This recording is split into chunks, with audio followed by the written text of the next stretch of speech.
So we only melt clear glass. This allows us to apply just about any color. The quickest way to add some color, I have crushed up colored glass laid out on the table.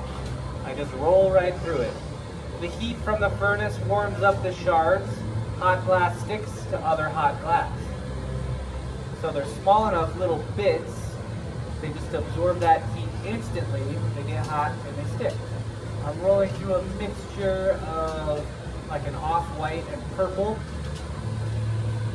You can see, just coated the outside. It's still kind of raised up. Hot enough to stick, not actually hot enough to melt in, so that's what I'll do next. Melt it all in. In the reheating chamber, this is a big barrel of fire. Same temperature as the furnace, 2200 Fahrenheit, 1200 Celsius. We just work out of this one. It's got this nice rolling yoke to set the pipe on. It has a couple sets of doors, so if the bubble gets bigger, I can open the doors. This one we turn it on and off daily, so I'll shut this down when I'm finished blowing glass for tonight. And then in the morning, it takes about an hour to reach that temperature. So I'm just putting one more coat of the color, depending on the density or the decoration you're going for. You just keep applying color. And then they offer like 400 different colors for glass artists to choose from.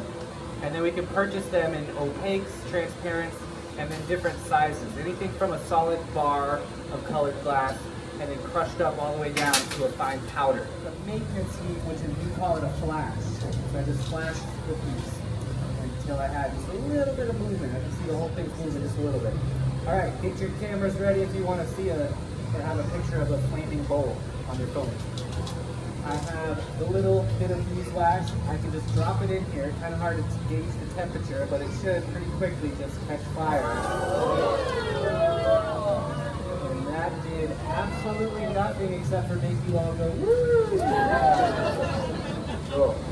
All right, so the bowl's done. I need to take it off the blowpipe. I need to load it into that silver box right there. That's the annealing oven. It's 955 Fahrenheit, 510 Celsius.